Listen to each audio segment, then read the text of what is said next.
Hello, all, and welcome to the Fantasy and Sci-Fi Fanatics podcast. I'm your host, Daniel Coolbaugh. Today, I have me a very special guest, Tim Hardie. Tim, how are you doing today? I'm doing very well, thanks, Daniel. Thanks for having me on.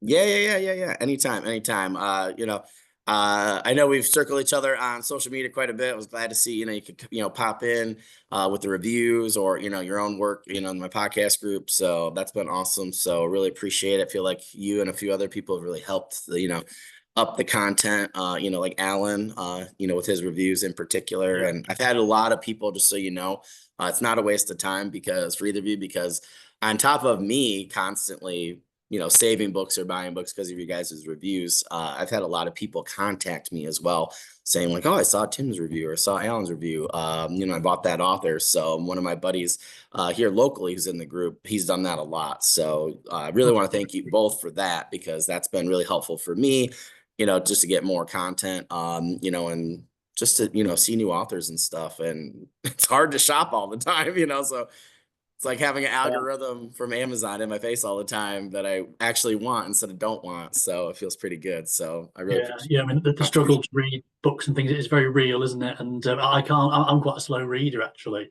So when I do a review, I really want to make sure people actually read it, having gone to the Yeah. trouble of doing that. So yeah, I mean, I publish them far and wide, but yeah, it's really good to have different places you can put them as well. So people, don't happen to pick them up on my feed, for example. If they're Yeah. following your group, your group, that's good for me because the whole reason why I wrote that review is so someone reads it and picks up the books. If that's working, that's obviously good. Yeah. No, it's super cool. That was one I like have to add tonight on Kindle. It's on my list for my calendar. I was like, knew I was gonna forget yesterday for today. So I put it down immediately. But yeah, that's really cool. Well, Tim, thank you, like I said, for coming on and we'll get right down to it. What has your writing journey been like up until this point? That's a really broad question. I think, one of I think really positive, but really long is probably the That's fair. summary of that. So I mean, I've probably been creative writing now. It must be coming up. Well, just over 20 years. But I think I only really became good about 15 years into that journey. So I think, Yeah. I think my story is there's hope for everybody. If you love something that much and you want to put the time and effort in, that the craft does come with time and practice. But in my case, it did take quite a long time. So yeah, I'm an independently published author. Put out my first book, Hall of Bones, in 2020. But I've got a copy here. I should really wave it around as these people want to do on these podcasts. So that was a that was a sort of like, shall I do this, shan't I do this kind of decision to publish. And when I did, that book actually made the SPFBO finals the following year, and that really kind of helped snowball my writing journey. So it was very much, you know, 15 years of very little actually happening that anyone would notice about. And then, sort of from 2020 onwards, really, it sort of started slow. But yeah, I've been putting a book out a year since then. And it feels a very different place now. I feel really blessed I've done it because it's just opened up a whole community of, readers, obviously, podcasters, reviewers, people that love the worlds you create. And that's a real high, just getting that Yeah. reaction. And obviously, networking with other authors, I think, and through them, then discovering really good books to read Yep. as well that you've never heard of other than by moving in those circles. So yeah, it's been a really rewarding time the last 4 or 5 years actually, and no regrets whatsoever about doing it. My wife, I'm always like, I gotta do some work. She's like, you're just going to talk to some friends about books. She's like, don't pretend it's work. There's no judgment here. There's nothing wrong with that. I'm like, that's fair. That's fair. I was like, people ask me all the time, like, I was supposed to have another interview this week, and I was just like, I was just so tired from the time change. And then the author got over there, like, hey, I'm like, don't even worry about it. I was like, my son has not been able to handle it. So you're one of like 5 interviews I was supposed to have. I had four, and then we rescheduled for like Monday. So I think I got like four more next week, but it doesn't feel like I'm actually doing anything because I enjoy talking to you guys about your books, your writing journey. I always get something out of it. I think if you're not, maybe tweak your podcast a little bit, right? Like I was talking to Stephen Arian yesterday, Mm. and I got a lot out of, just our conversation. So I always think it's really cool to, like you said, like to be able to connect with the community. I really just want to put some books out there, really for myself, but I'm fit so many people that are like, oh, I'm just interested in, your idea, or or how you do something. And I'm like, I get that, because I always find it interesting to read everybody else's books to see how they're Mm. taking something and doing something cool with it. So I agree, it's definitely a rewarding thing, but yeah, definitely time consuming. I Yeah, totally hugely. feel, once I get good at some point, or I feel like it is, I'll let you know in about 10 years. So I definitely feel that one too, but yeah, that's Yeah. awesome. I think that's a really good point, actually. All of us, all of us, some people are just naturally gifted and will just like bang, they will just do it straight away. Other people, I think I'm a slow learner, if I'm perfectly honest with you. Yeah, no, I And feel. I would say if you are doing the sort of writing journey, you don't expect to be good straight away. But equally, don't I would say don't release unless you are absolutely confident you're ready. So I was agented before I released, and actually my agent's John Jarrold, who's been in the sort of fantasy business for 50 plus years in different guises, and quite the classic wise mentor type relationship, which has really helped. And I think what I was doing in sort of 2010, 2011, up to 2015, he was a really helpful person in terms of just doing sort of development edits and just working on my material basically, and just moving up that level. And it's really surprising, actually, sort of like you can get 90% of the way there, but the magic and how the book really works is in that final 10, Yep. 5, and 1%, and that's where the craft is. So that the creativity is the 90%, but the craft is getting that to that final those final sort of development stages, really. But yeah, I think um, I think it's one of those things where you definitely when you've got it right. Yep. And as you get, I've definitely found now I found it easier to write, and I'm writing more quickly, even though it's taking me longer to write books, because I'm doing more and more other things, like being on Yeah, podcasts, yeah, and book reviews, and all those kind of things that kind of come with the space, really. But yeah, I mean, I think it's one of those things where it's a craft that takes its time. You've got to take that feedback, I think, is the other thing. Share and yeah, work with other people, and being able to take criticism. All those things are really, really helpful if you want to become really good at doing it, basically. And yeah. even now, I think I'm still learning. I think if you have it with that sort of mindset, it makes it fresh, it makes it interesting to do, and keeps it interesting. No, totally. I had Sarah Chorn help me out. I was like, I just need some help, and she was able to get me in. And a few months ago, and she handed me. She's like, I don't think it's quite ready, and she's like, I know it might not be nice, like the thing you want to hear, because it's going to delay scheduling and stuff like that. Mm. But she's like, I think you need like two more drafts, like at least a draft and a half. And I'm like, cool. I'm like, actually want people to read it. And then like Logan D. Irons helped me out as alpha reader, H.L. Tinsley did. But they all three said pretty much the same thing, which was great to get, that feedback. Yeah, Something here, but these things need to be, changed. And oh my God, Sarah's notes were just like, I feel like you had to pay for it was like paying for a master class. So like on developmental editing, I was showing my friend, I was like, this is amazing. I was like, no wonder she's such a great writer. Like just her thoughts. That's what Steven and I were talking about yesterday in our interview too, because he helped her with a New York Minute, which I mm. loved. And I kind of took a break too. He got his feedback right around the same time I did, like right after, I think right before. So I read his novella and I was like, I love this. And then he's like, oh yeah, Sarah helped me. And then I got these notes and things. And I got my notes after. I think it was like the next client after. And I was like, this just isn't ready, because I know because of the notes, but and her feedback. But I love Stephen, novella so much that I was like, I want it to be like that, and it's not like that yet. So I totally get that. I was like, I'm just not at that level. So when you said 90 for the creative part, and then that craft, people keep asking like, what's going on? I'm like, I am slogging through the craft Yeah,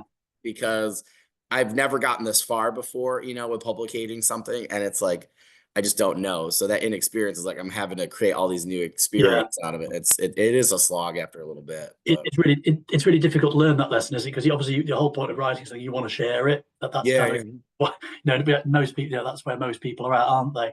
And I've sort of, so I finished the Hall of Bones series, the Brotherhood of the Eagle series. I've finished book 4. That's out now, so that series is complete. And I wrote that fourth book, Broken Brotherhood, in 2023. So that's the 90%. Put it away for quite a few months, did a few other things in 2024, and came back to it. So it's probably taken another effective. It's taken, so that book came out in November 2024. It's taken basically another 11 months to do the final 10%. And that's Yeah, going through probably about, one development draft, and then probably about three, three drafts of like just refinement of just trying yeah, to get that final 1% exactly, because especially with finishing the series, you want it to be exactly. Yep. exactly. Yeah. So I think it's really important, just that what you're talking about, that first book, the really good first impression. And honestly, Yep. working with Sarah Chorn is a smart move, because she is a very talented editor. I've worked with her on the Anatomy of Fear project, and she Yep. was instrumental in turning my story from good to really good. I'm really happy with what she did on that. So yeah, it's a long process, and the breaks, the gaps are just as important sometimes Yep. actually as the working and the drafting. So I think having a good 3 or 4 months away from Broken Brotherhood for me was really good in clearing my head. So I went back to it, and it felt like a fresh book again. So I think, Yeah. Yeah. why aren't you working it all the time? Sometimes it's not the right thing to do. In fact, it's the worst Yep. possible thing you could do, is to go straight back into it. And that feels, again, instinctively, it's quite hard to get into that habit at first. Yeah, I have like two. I was having such a hard time after I don't even know what draft. I think I'm on draft 5 right now. But I had like 3.5, I think, and I had just finished, and then I just needed a break. So one of my Yeah, friends, like a year and a half ago, he suggested, he's like, I do like two things. He goes, I do two things I'm constantly working on, and then I have a fun thing. So he goes, I like do 2.5. And he's like, this is my main one, and this is like the thing I do when I need a break from that one or in between, till I finish that. And he's like, then I just do a fun thing. So I have like a fantasy, as I call it, like a fun fantasy, like yeah, dark fantasy. It's like a D&D thing. So I was doing that as like my point five, or just like whenever I have time, I'm just, if I need a warm up or writer's block or whatever. And then I have something else I'm editing right now, like another novella, like a separate genre and stuff. And that's helped me out a lot. I'm kind of stuck on that one right now because I'm like stuck on the first one. So I'm just stuck mm, editing, but it's fine because it's like stuff that Logan and like Holly and Sarah have said it's already transferring over. So I'm definitely improving the other thing I'm working on. And I think like I'm hoping by Monday I'll feel like ready to go again. I had to like rework a lot of weird things. And I felt like I wasn't ready to write, if that makes sense, until I reworked out the characterization and yeah, stuff. I had some tropes and stuff I needed to hit more. But yeah, ever since I did that, though, it's been about, yeah, I guess now it's been about 2.5 years. So it must have been before that draft. But like I had finished it, and then I needed something to do because I wasn't writing. My wife's like, oh my God, our son's going to be born soon. And you have like nothing accomplished, that you were hoping. So I was like, I'm so glad my friend said that. So now I have like a bunch of other things, where like if I really wanted to or had the time after this next novella's finished, I could, just go and finish this rough draft, or, do draft 2 or 3 or something. So mm, it kept me working and writing. So it wasn't like I was writing every day or felt like I had to, but I wanted to, to do, further like a different project. So I might spend like 2 or 3 days on one if I needed a break, and then I might take 2 days off entirely, and then I'll probably go back to, like my primary. So I don't know. I just think it's all about trying to figure out what works for you. And for me, yeah, like the more I don't write, the longer it takes me to write again. So even if it's like editing or something, I just find it fun, to sit when my son's chilling or something, or, in between an activity and 15, I just like the writing sprints or editing sprints for yeah, 10, 15. But yeah, it's been difficult to find what's worked, I think, for me. And I think that's part of craft too, is like, right, like trying to figure out what works for you. And that's like what Steve and I talked about, was like he had a part with New York Minute where it wasn't really working. And then he like twisted it in a way where it worked for him and was able to tell the story. So I think it's, it really comes down to, how you're writing, but also what you're writing. So I think it's always interesting to talk to different authors to yeah, try and, get those kind of tips and stuff, and to figure out what's working for you, because you know what's working for you, right? Because done it, and you have, series finish and stuff. But I would say even with series finish, right? Like when you go into your next series, that's like a whole different thing, right? So that's already adding to, your knowledge of your craft, but you might be doing the next series, or, something completely different than how Michael or Fletcher starts his yeah, next series, So I don't yeah. know. It's just always interesting to see how people are doing different things, because you just never know, I think, what's going to work for you, or better your stories or writing. So I think it's always really interesting, but Yeah, I mean, I think like I said before, it's like this constant learning process, and I yep, think you've got to exactly. respect. you've got to accept it changes. So when I was younger, so at this 20 years, I've never been a write every day person. I think for some people that if they don't write, they have almost like an existential crisis. It's not Yeah, always for other people. It works really, really yeah. well. But I was more of a I would write in the evenings. I was a night owl.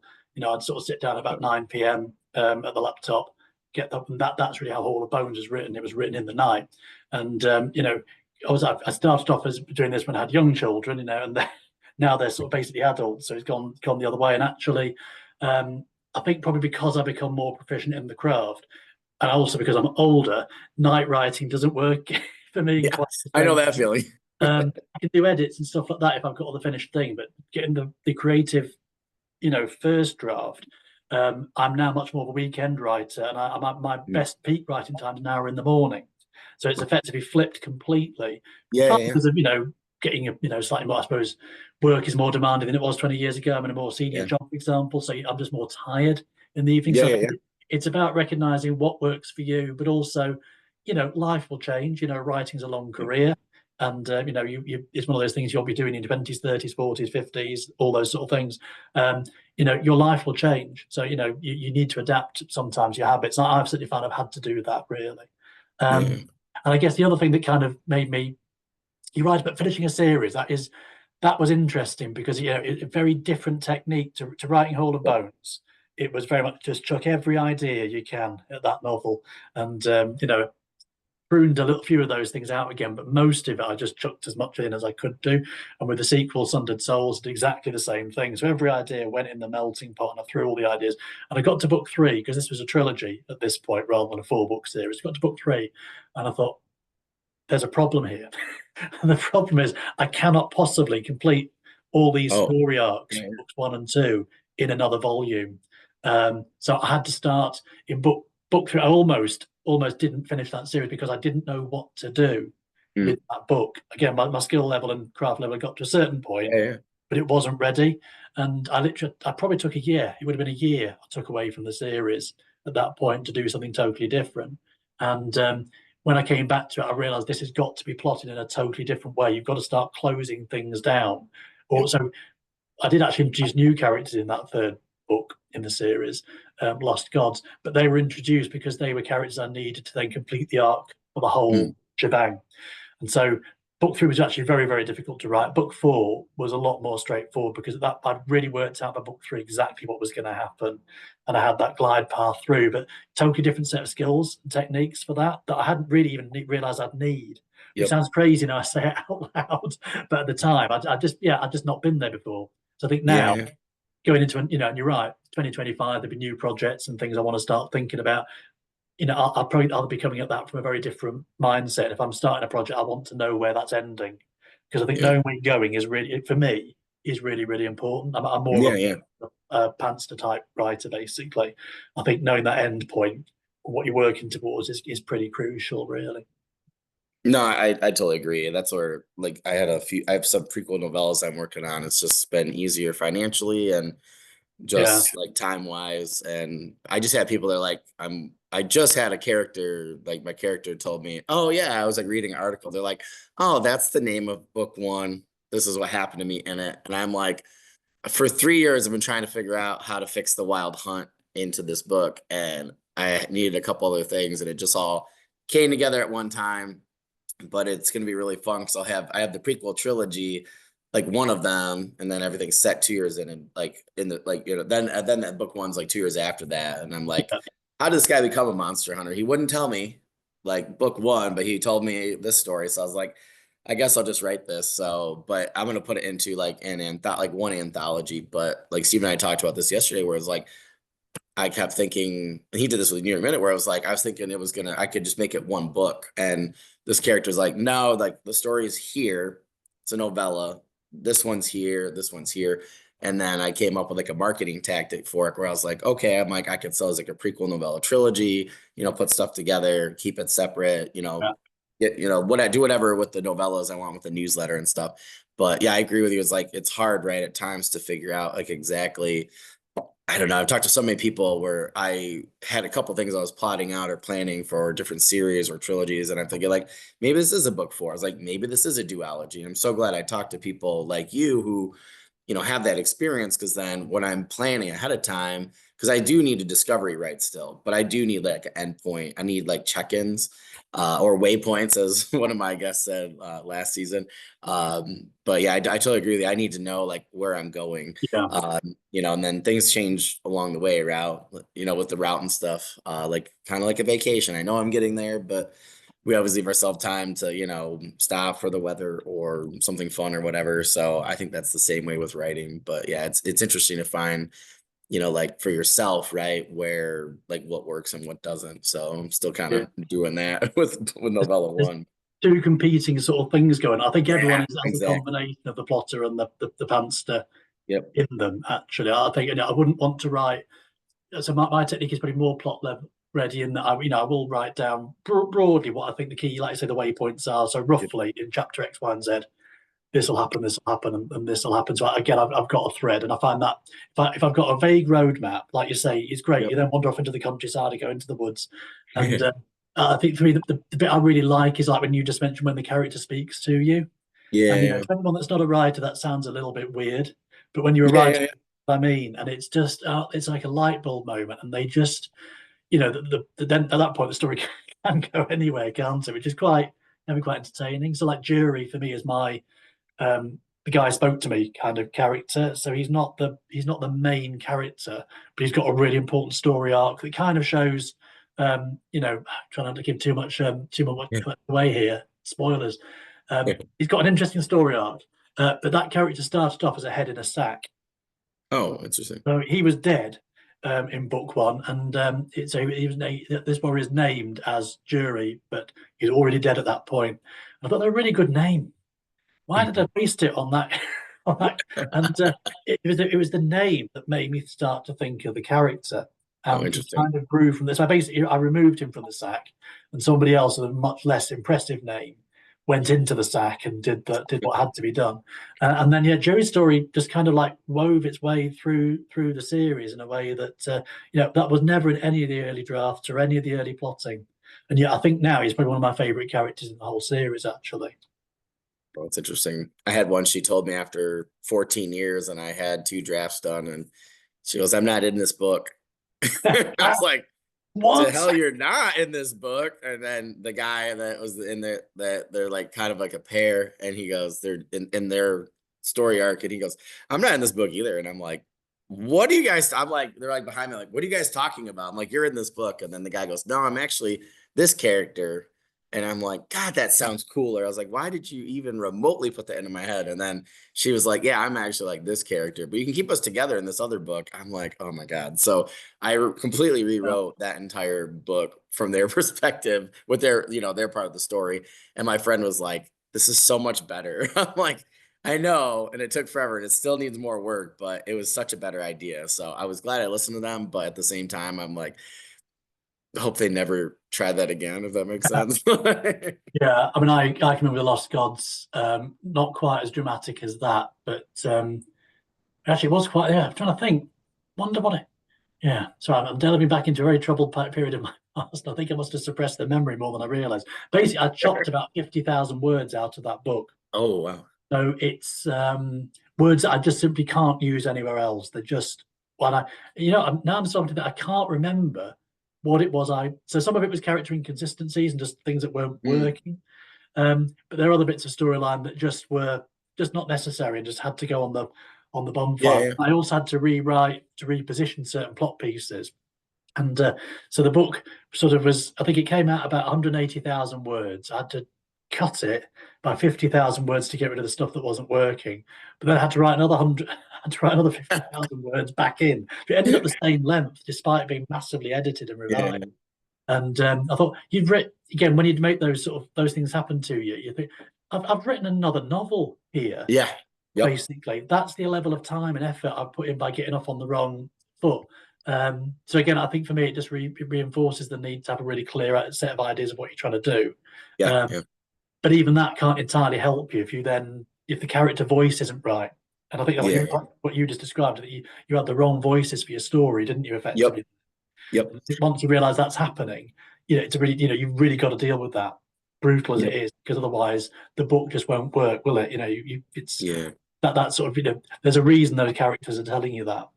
Yeah, and like in my first novella, I have like my monster hunter. He's like a marine, and I have a secondary character. Well, I thought she was a secondary character. She told me a while back. She was like, "I'm actually like basically like his partner," and I'm like, "Okay, that is cooler." Like I was just gonna have her pop up and then kind of be like a, kind of like in the Dresden Files, like John Carpenter.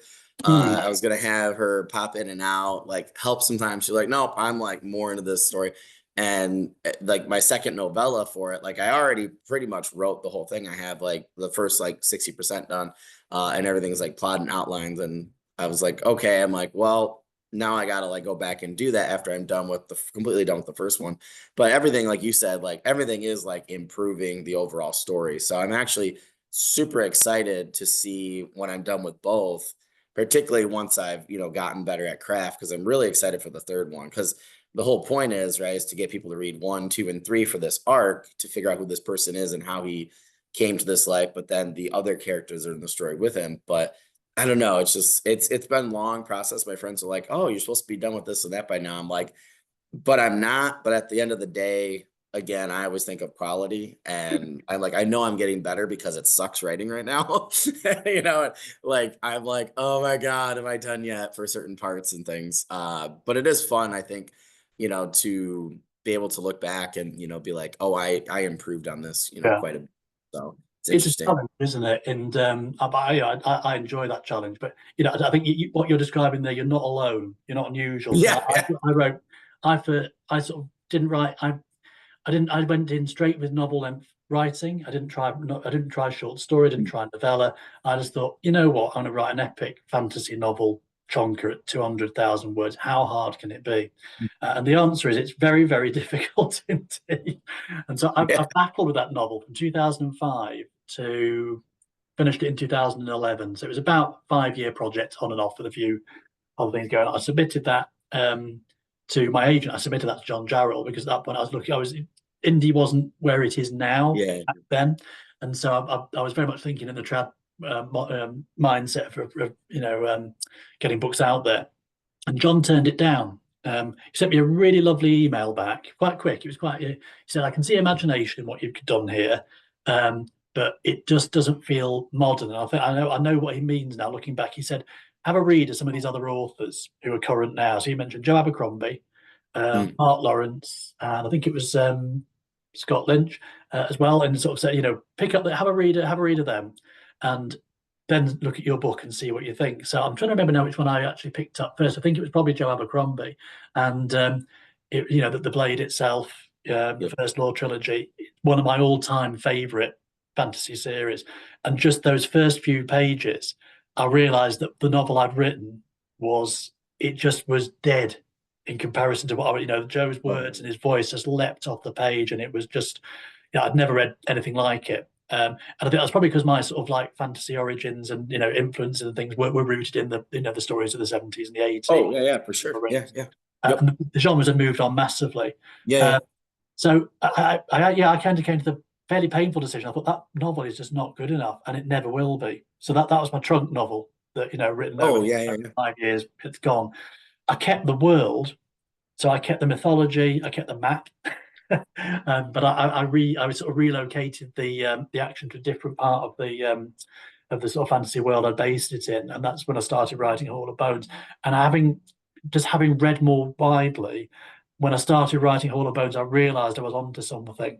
It was just different. The project felt completely different.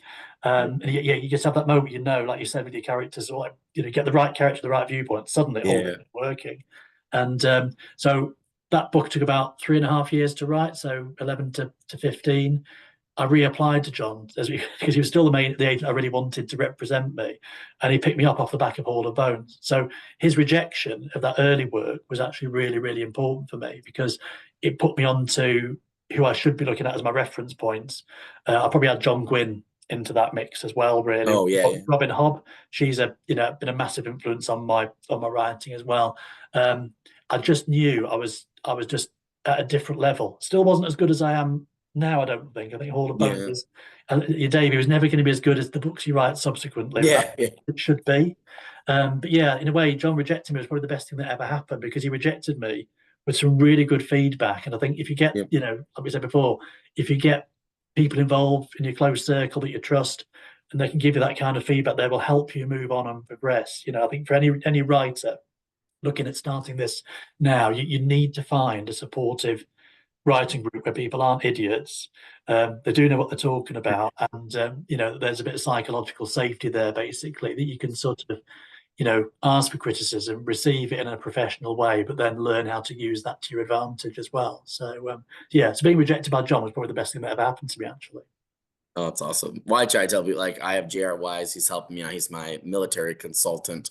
Yeah, So once I'm done, because I'm like, my guy's a veteran. I'm like, I need a veteran. He's like, he was so funny. He goes, I just want you to know ahead of time that I'm going to tell you exactly what I think. And I'm like, that's good, because I'm already taking way longer than I like should. I was like, I had a new job last year. I'm like, I just don't have time to waste for people. I was like, I accept feedback really well. I was like, tell me what you think. It was good, bad, and I was like, that's totally fine. So I was like, I just don't have time for it, for fluff.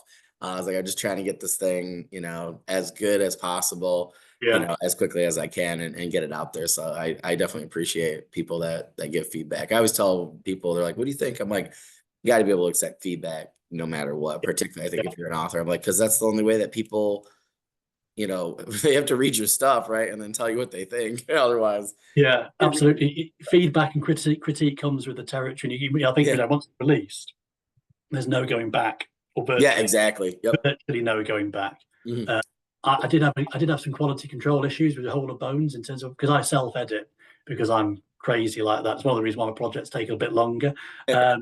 And I thought, I read it once and thought, well, there can't be any more typographical errors in that now, can there? Published it, and the first few reviews did highlight some issues, and I thought, too.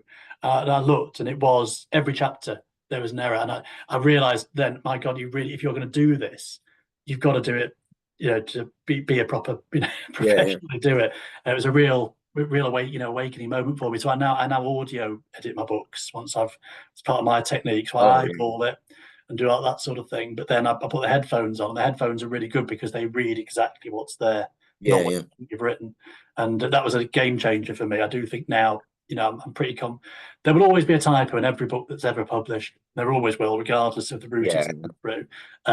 But I do think, I've got the quality control side of this now. I've learned a lot more in the last few years, and those side of things, I've now got ways to sort of like handle that, which I didn't before. Yeah, So yeah. yeah, it's but yeah, I think getting input, getting feedback, and then just taking the time it needs. This is not a quick process, is it? Yeah, yeah. It definitely isn't. Yeah, if you want immediate results, do something else. That's what I always tell people. I'm like, this is a Yeah, slow burn. Definitely rewarding and fun, but definitely a slow burn. So yeah, if you want something quick, yeah, maybe write smaller things. But even then, I think, like with short stories and stuff, like depending on what you're writing, like it could take just as long. So yeah, I definitely agree with that. That's funny. yeah, But we mentioned a little bit already. Just want to make sure I can hear, like, I got feedback a while back from somebody, and they're like, for the podcast, they're like, you just geeked out on writing. They're like, we wanted to hear more about this person's book. So I'll make sure we have enough time to actually talk about, your books. So, and we talked already, right, about genre, epic fantasy. But in terms of just explaining to our audience, what is the Brotherhood of the Eagle about? yeah, And maybe like how you came up with this idea. So yeah. Well, I'll start with what it's about, because the other question is really short answer. that's Um, fair. So, Brotherhood of the Eagle, it's effectively, I suppose, if you imagine the TV show Game of Thrones combined with the TV show Vikings, that's basically the vibe and the aesthetic. So it's like I call it Viking-inspired rather than Norse-inspired, because it doesn't have the Norse gods in or anything like that. It's a Oh, fantasy world, but they're like an analogous to the Viking culture of old, basically. So, and it's about effectively, it's about a conflict that takes place within the sort of like the clan lands that are ruled by different chieftains and rulers. So it's a post-apocalyptic setting. A very advanced civilization's fallen back, and in the Brotherhood of the Eagle setting, when the book starts, people have actually rejected the gods. They've rejected magic. They're trying to go back to an older, more pure time. And some of those things they've got right, and some of those things they've got wrong. So it's about effectively, it starts off as more of a political thing about, the clans vying for supremacy and trying to outdo each other. But then there's a magical element to the story that sort of like starts to build and build. So it kind of starts off very much like, I think a lot of people have said that the early book in particular is very much like Robin Hobb. Hmm. In terms of the political side of things, and then a bit like Game of Thrones, you start to see the fantasy elements, the magical elements start to build, and they become progressively more important with each book as you go along. So that there's a bit of a pivot in that first book when what you think it's about, that's quite deliberate, isn't actually what it's about. So it's, I suppose, if you like, sort of coming of age tropes. I mean, the central character is a character called Hrothgar, so he's the second son of the chief of the Riesberg clan, so a noble, well educated, quite competent, but he's the supporting role for his elder brother and his father. He's not the main man, and he won't inherit the kingdom, basically. So he's got very much his life mapped out, and then basically I just all hell lets loose. And yeah, his life goes in a very different direction. And most of the series actually is about how Hrothgar deals with everything changing from what he expected to be his life to what his life then becomes. So yeah, trying to massively avoid spoilers there. But yeah, like Game of Thrones, Vikings show. If you think if you like John Gwynn's style of writing or Robin Hobb, I think you probably find there's something to enjoy in the Brotherhood of the Eagle, basically. Oh, Um, that's cool. where did the idea come from? I think it came from a lot of those reference points were that I mentioned previously. They've obviously affected my writing, but that idea was a bolt from the blue. So as I said before, in 2011, I'd set aside the previous project and binned it. Thought, well, I need to write something else, which was quite, pressure point because I've been writing the other novel for so long.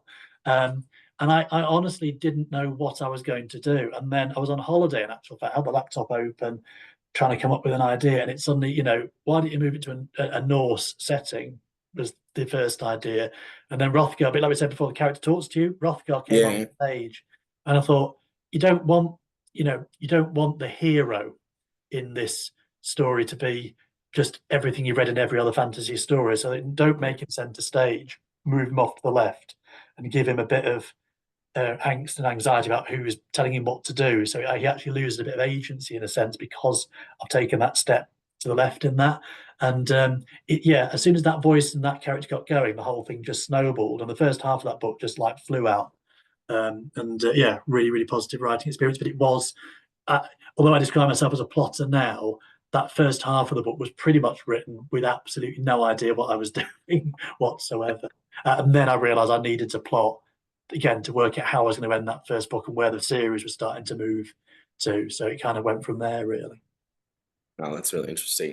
I think you are right though, right? Like usually it would be like I don't know, like we talked about Vikings. So be like Ragnar, right? Is like that main character. So, and then, Bjorn, right? Like firstborn son. So I do think it's interesting, Yeah, that you talked about how he's a supporting role for his brother. So there are different expectations. So I definitely think that's really cool. I know some people are like, I don't like my expectations subverted, but I have seen so many people do that so well recently with not even books that have come out like this year, but like within the last couple years, yeah, particularly with like Spiffbo, like yours, and that have just done just an amazing job.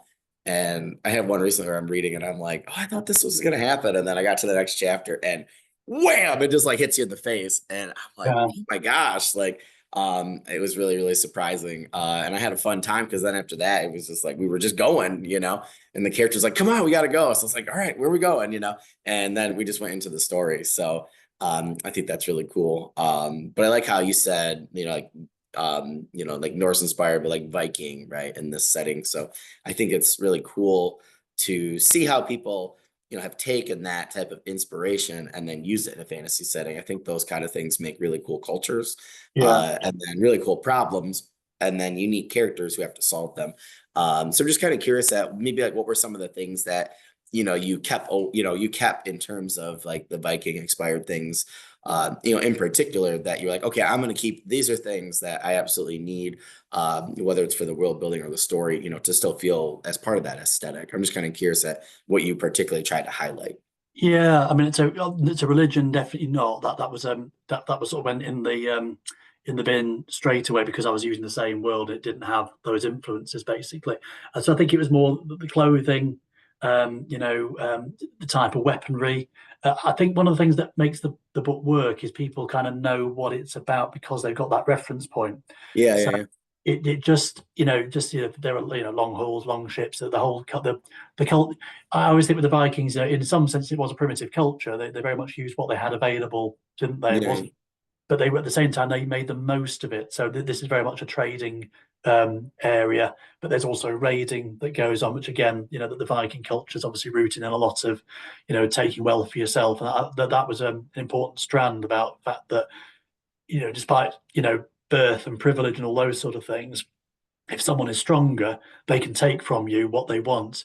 And so, yeah. the leader has to be able to actually, resist that. If they're not able to do that, they won't be the leader. So Very there's well. like an inherited side to this, but then there's also the I think the Viking pragmatism almost that if you don't, if you're not up to the job, you're asked to politely stand aside, and if you say no, they will chop your head off, Yeah, basically. yeah. So yeah, I think it's definitely not too much in terms of historical accuracy because I'm writing fantasy. Yeah, For yeah. example, I put pubs and inns into my world. The Vikings didn't have them, but they're really handy from a narrative and plot Yeah, point yeah, of yeah, view. yeah. So sometimes it's just easier to be. So I didn't feel constrained by that because it wasn't historical fiction, basically. Yeah. The most obvious carry thought forward that I use a really brilliant website called the Viking-inspired.com, and Okay. she's what's one of the things I really struggle with coming up with names at the beginning. Oh, um yeah.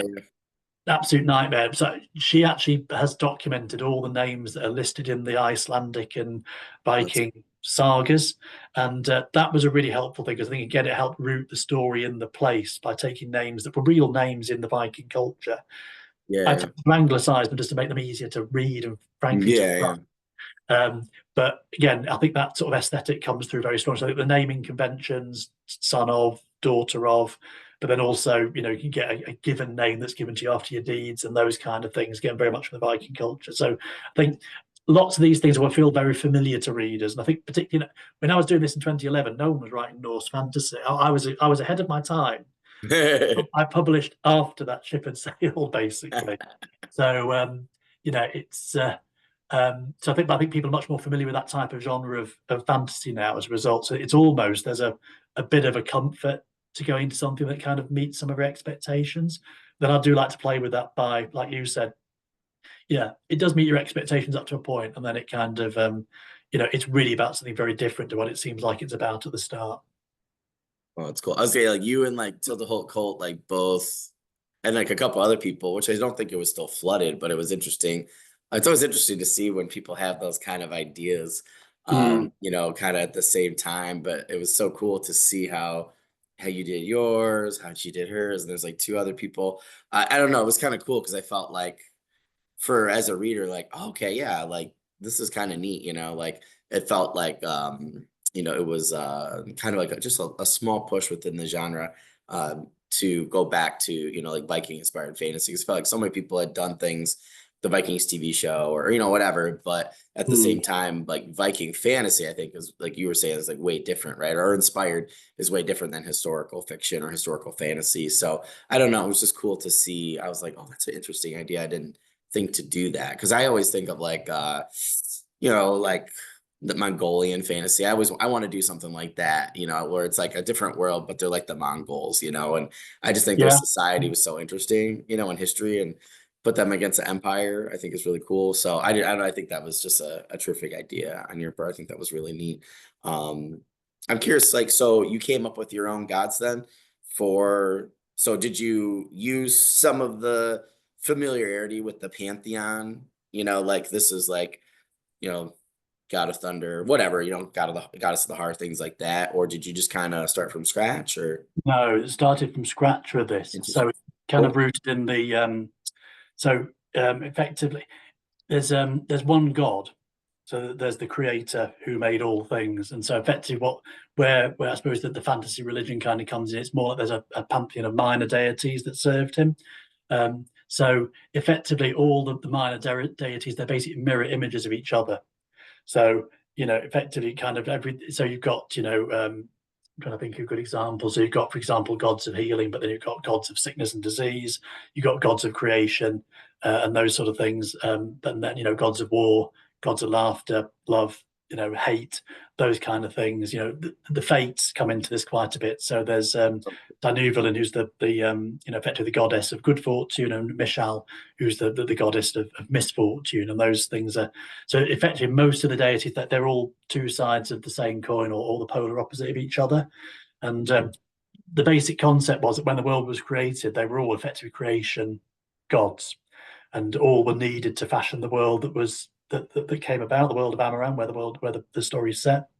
But then, because they were the polar opposites, the very thing that was needed to create caused conflict. So actually, the gods in the end, there was basically there was a god war, which led to the apocalypse, which led to the rejection of religion in the opening part of the story. So the gods have actually been banished. Well, I'll say that the gods have been banished, but there is a select group who didn't take part in the war who are still hanging around. So you effectively got gods on one side, on the other side that couldn't reconcile the differences and basically brought things to a crisis. Then you've got a third faction that didn't take part in that conflict and therefore weren't banished by the creator when things got to a head. And so that effectively enabled me to sort of rewrite the map a bit, really, in terms of that was the fantasy origin. And I haven't really got into that too much. It's kind of like that's all ancient history that people refer to. But the idea is that the gods still influence things, but they do now. They now much more act through the mortals, through the human race and the dragon race as was, and those sort of, so they're influencing, but they're not directly controlling in the way they were before. And yeah, for a lot of cultures, they want nothing to do with them. But I think the interesting thing was actually that religious element sort of crept back into the books as I was writing. So actually, in my world, there is a life after death. There is a space between life and death, for example. So there's Naven sort of character of Naven occupies a space where he basically takes souls of people who have died and they wait for final judgment in effectively a form of a thing inspired by Valhalla. That's probably the closest bit to the Norse gods, actually, is Naven's halls. So yeah, but gradually that sort of like whole pantheon becomes again more important, and certain gods become a bit more involved than perhaps they were at the beginning. So again, it starts off as almost like a society where God's been rejected, but then gradually, people's perspectives are widened and they realise the world isn't as simple as they'd like it to believe. As part of that, really. So it's that whole sort of that mystical element, I suppose, as opposed to magical element, becomes increasingly important in telling the story. And because Amaran's a planet rather than just a continent, there are other places I've envisaged where the gods are still very much more actively revered and worshipped and so on, which again gives me lots of options for different storytelling in different ways. So it's effective. It's a worldwide religion, but people have got very different perspectives over which side of the debate they were on. So effectively the faction that kind of brought things to a head is they're referred to as the Avatars of Darkness, the ones that caused disaster.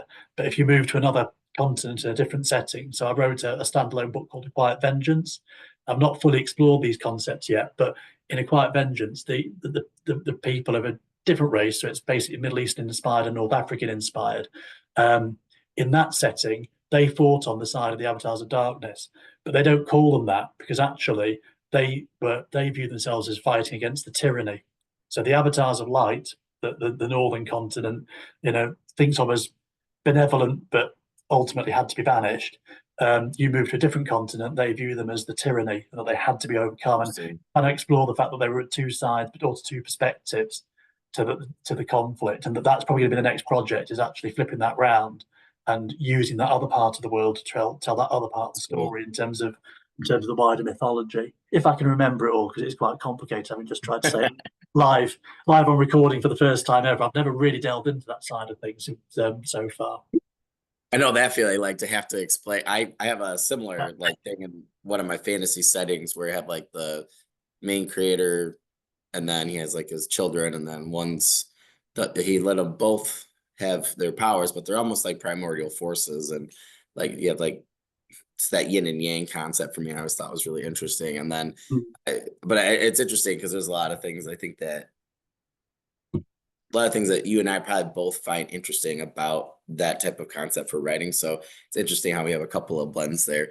But yeah, I just think that's really neat, especially if you're looking at, that perspective. R. Verdi and I talked about that, like where stories come from and like a culture, right? Like, and you can actually track, right, where like different gods were cool over here, evil over here, good over here, like that kind of thing. So I always find, or heroes too, right? Which I always find really interesting. Like, how does your enemy see you, right? Yeah. Pops up a lot. So I don't know. To me, that's just like a really cool concept. Yeah, no one ever sits there and thinks I'm the baddie, do they? And, Yeah, yeah, even when I've got antagonists, I do very much. There are obviously, Rothgar faces challenges and he's got his enemies. But again, people have read as they're reading the series, they said, "Oh, I'm really interested in what you did with that character because I really hated her in book one, but in book two, I started to feel a bit, it's sorry for her." And so characters evolve and change, but I think they probably don't. And so, well, all the characters go through growth, but I think what you're also as a reader, you gain a greater understanding of those characters and their depth. And I don't believe anyone is inherently evil or inherently good. I think most of us are in that grey space, and it's more about the issues come not so much from something being fundamentally evil; it comes from your objectives and goals being opposed, and it's that conflict that drives most stories, basically, isn't it? When you yeah, start to think about it. So yeah, I think if something is a bit too, I think if it's very much seen as good and evil, that does become a little. You just lose a lot of depth from the yeah, story. yeah, totally. I try very hard to make every character rounded from that point of view for those reasons, really. Because, like I say, my enemy will never think of themselves as the evil person, will they? Yeah, that's like that was like the thing I'm with this one series I have where it's like it's hard to go that line, right? Where you got so, but I'm making it so like both the god and goddess, they're like brother and sister, and the goddess, she's like literally it's like wired into them. I saw someone do this a while back, right? Where Kevin Hearn did with Iron Druid Chronicles, where like the gods and goddesses, like one of totally blanket right now, but oh, it's one of like the Irish ones, but she like the goddess of death, whatever, like she can't act another way because of how humans like human perception gives them power in his series, which is Yeah, awesome. So I just thought that was so cool. And I was like, oh, what if you have two, like a god and goddess, and like one is like sunlight, light kind of thing, is like really good, but also like can't see how something she does is bad because she just can't, they can't, or like either one, right? Like the guy, like he can't see, like they can't see like their flaws essentially. And I'm like, ooh, I was like, that's better than just like straight up good and evil, right? So they're both like yeah, both do the same thing, like where they create this war and they create creatures for the war, and then their dad's like, okay, like enough's enough, like almost destroy the universe. Like you can no longer you can influence humans and other creatures, yeah, but you can't put restrictions on things. But it was like it was kind of I was like talking to friends, I was like, well, it seems like they're like it's these characters are cool. They're like, but the overall like because they have like characters like paladins for both sides essentially who can gain the powers and stuff. And my friends are like the conflict's kind of weak. So I think that's again right. Even world building, right? Like there once your craft increases, I think that you're able to tweak those kind of things. So I just found yeah. that interesting that you said that because I totally get that because I've had to fix that entire series from just the pantheon and the overarching like issue perspective. So I totally understand that. So Well, world building is really, really important, isn't it? Because I think and so much of this is really like I was actually struggling to explain to you some of the inherent conflicts that are going on in the but it's up Wiser. there. Well, it's up Yeah. there. I didn't have Hard to to write explain much of that sometimes. down, and but it definitely it sort of I think as you start with the world building for me, I think you inhabit the world, and that helps you write more Hmm. realistically. And again, what you're saying there, if that world building is a little bit weak or needs more development, it kind of comes across on the page, even if it's only Yeah. like few words. It's a really strange thing, but again, that crafting of the environment you're in to the extent you need it to tell the story makes a Yeah. huge difference. And that was the good thing that came out of that trunk novel for me was actually all that heavy lifting was done in that first novel, to create that setup, it just wasn't telling a good enough story. But actually, it Yeah, meant yeah. all I needed to do with Hall of Bones was write the story, Oh, and it was just all the other stuff was in the box, just ready to be used, which was, it was great. no, that's really cool. So you said, right, like you have A Quiet Vengeance. I have that book as well. So that's a different part of the world. That actually excites me even more because I just bought it because it was yours. I was like, oh, I Well, know nothing wrong Tim. with that, Daniel. That's we But I don't just, but object to that it. makes me really excited that, like what you said about it. That's why I interview people, right? Because I can't know all these things, through Facebook posts and stuff, even, we're on a Yeah. lot of, connected on a lot of things together. So that's why I watch podcasts. Be like, why don't I watch some of your podcasts? I'm like, if you had not said that, I wouldn't have known that, until I got to that book. So it's for me, that just went up, up there, with book one in particular, because I'm like, oh, I really want to see, like how these things are similar, different.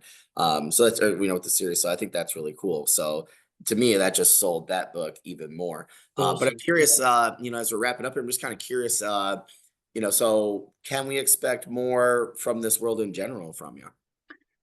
Yes, is the Perfect. is the short answer to that. So yeah, series is done, but the world isn't done, definitely. So I think, A Quiet Vengeance it's designed really to be another entry point to the world. I think we give if people have come in that way, and so I think it gives them a very different perspective when they then pick up All the Bones and vice Oh, versa. Actually, interesting. Yeah. so yeah, I'm always interested to know where people start and which book floats the boat.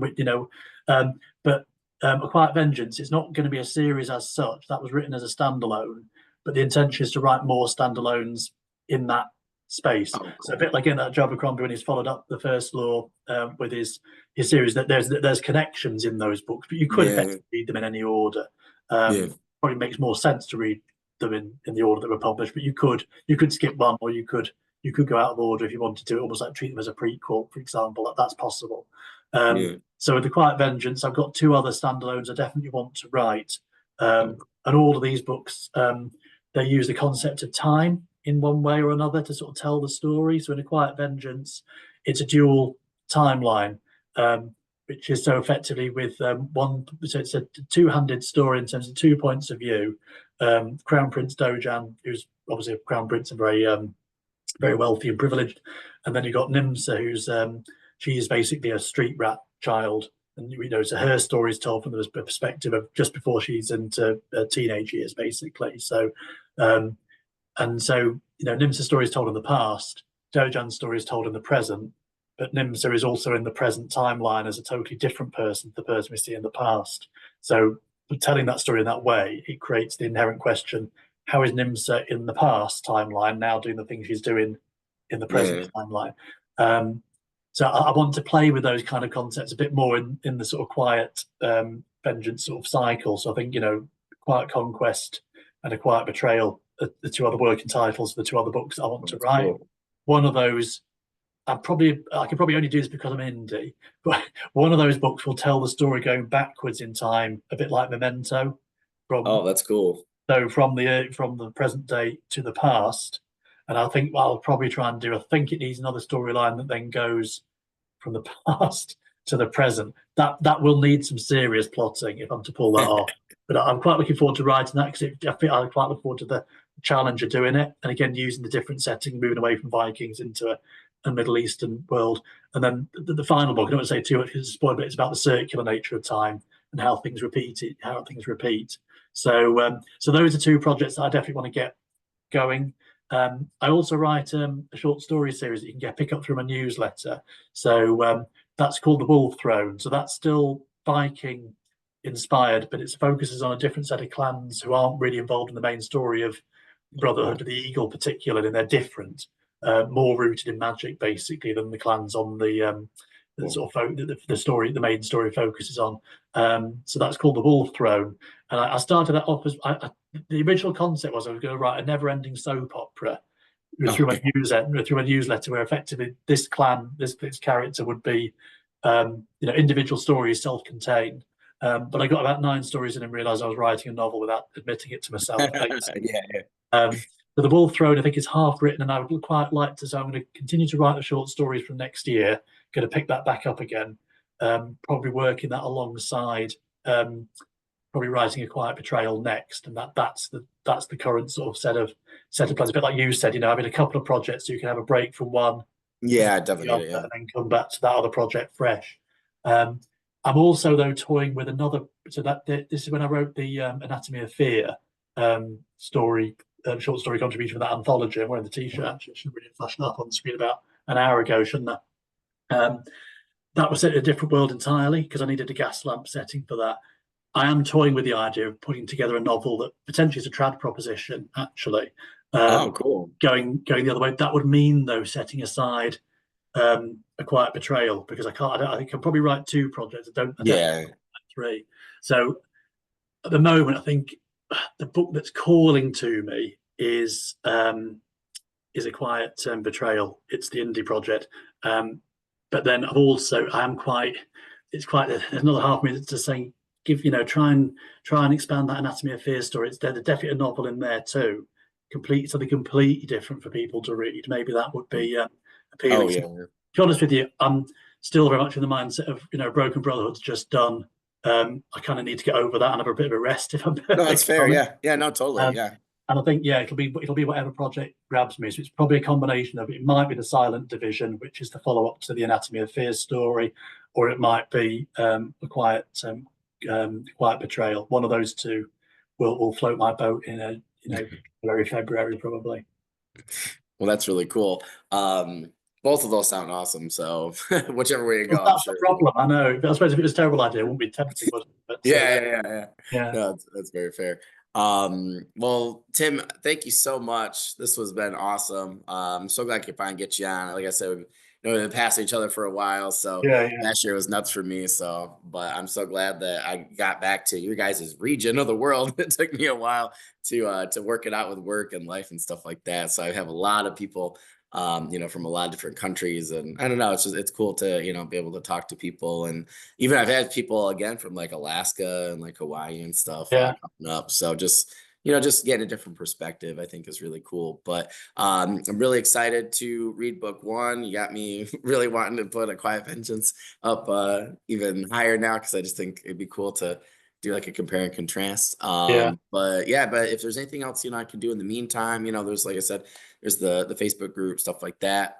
Just want to remind our audience, you can find Tim's all this stuff below in the description, whether you're listening or watching this video, this podcast anywhere. You guys can head right there. Just want to remind everybody to review all the products that you've gotten from authors such as Tim or creators. We have like Ren Grow with the Mark, that TV series. They have like a Kickstarter. There's all sorts of places and people that, just need help. And the best way to do is to review those products and rate them. So please keep doing that. Tim, if you need anything else, my friend, you just let me know and I'll get it done for you. But I'm so happy that, book four is now, by the time this interview is out. And, congrats on completing this series. And I look forward to going through, because I love Viking fiction, fantasy, or inspired. So I'm not really picky when it comes to that. So, but yeah, other than that, if there's anything else I can do for you in the meantime, just let me know. That's brilliant, Daniel. It's been good. It's been a good chat, and yeah, appreciate the support. It's much Anytime. appreciated. Yep, anytime. Well, Tim, you have a great rest of the evening, my friend. I know it's late where you're at, but thanks again, and I will talk to you soon on social media, my friend. So thank you Okay. so much. Have a Yeah. good rest of the day. Thanks, you too. Bye. Yep. Bye.